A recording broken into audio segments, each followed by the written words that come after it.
ఆ సెంటర్ ఉదయం 7 గంటలకే తెరుచుకుంటుంది. రిజిస్ట్రేషన్ కోసం ఆధార్ కార్డ్ తప్పనిసరి. రోజుకు 100 మందికి టోకెన్లు, 3 షిఫ్టుల్లో ఉద్యోగులు. శాంపిల్ను సేకరించి విమానాల్లో అహ్మదాబాద్కు తరలిస్తారు. ఇదేదో రక్త నమూనా సేకరించే కేంద్రం అనుకుంటే పొరబడినట్లే. ఇదంతా సికింద్రాబాద్లో గుట్టు చప్పుడు కాకుండా నిర్వహిస్తున్న ఇండియన్ స్పెర్మ్ టెక్ భాగవతం. అక్కడ జరుగుతున్న వ్యవహారాలపై పోలీసులు క్లూస్ టీం ఆధారాలు సేకరించాయి.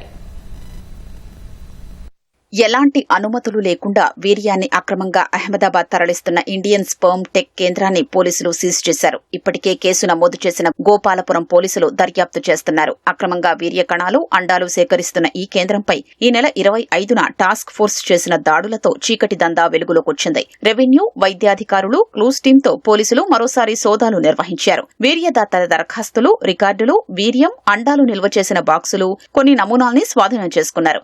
ఎటువంటి అర్హత, అనుభవం లేకుండానే టెక్నీషియన్లుగా పనిచేస్తున్నట్లు గుర్తించారు. మేనేజర్ పంకజ్ సోని, సంపత్, విశాఖపట్నం కంచరపాలానికి చెందిన కె శ్రీను, ఇండోకు చెందిన జితేందర్ కుమావత్, దళారులు ఎల్ శివ, మణికంఠల్ని పోలీసులు అరెస్టు చేసి రిమాండ్కు తరలించారు.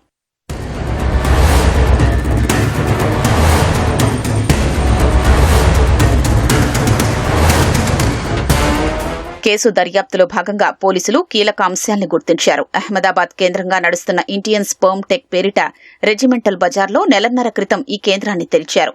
వీర్యం, అండాల దాతల్ని గుర్తించేందుకు దళారుల్ని నియమించారు. వీర్యదానం చేసేందుకు వచ్చేవారికి తప్పనిసరిగా ఆధార్ కార్డు ఉండాలని నిబంధన పెట్టారు. ఉదయం 7 గంటలకే కేంద్రం తలుపులు తీసేవారు.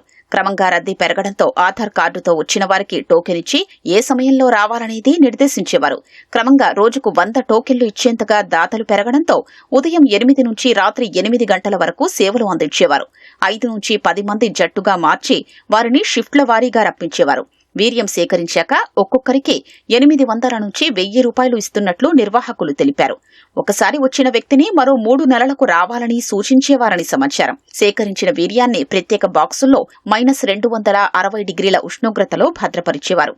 అదే రోజు సాయంత్రం 4 గంటలకు ఆ బాక్సుల్ని వాహనంలోకి చేర్చేవారు. విమానాల్లో అహ్మదాబాద్ చేరవేస్తున్నట్లు పోలీసులు గుర్తించారు. రాత్రి వేళల్లో సేకరించిన దాన్ని మరుసటి రోజు బాక్సుల్లో భద్రపరిచేవారు. ఈ కేంద్రంలో 48 గంటల పాటు నిల్వ చేసే సామర్థ్యం ఉన్న ఫ్రిడ్జ్లు ఏర్పాటు చేశారు. మహిళల నుంచి కూడా అండాలు సేకరిస్తున్నారు. పోలీసుల తనిఖీల్లో వీర్యదాతలు 17 మంది, అండాలు ఇచ్చిన మహిళలు 11 మంది ఉన్నట్లు నిర్ధారించారు.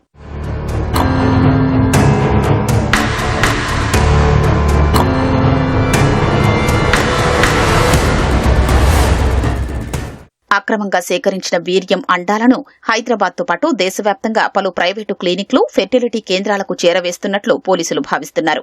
స్వాధీనం చేసుకున్న రికార్డుల్లో సరోగసి దరఖాస్తులు, సరోగసి యాక్ట్ పుస్తకం ఉండడం పలు అనుమానాలకు తావిస్తోంది. ఫెర్టిలిటీ కేంద్ర నిర్వాహకులతో సంబంధాలు ఉన్నట్లు అంచనాకొచ్చారు. నిందితుల్ని కస్టడీకి తీసుకుని మరింత సమాచారం రాబట్టాలని పోలీసులు భావిస్తున్నారు.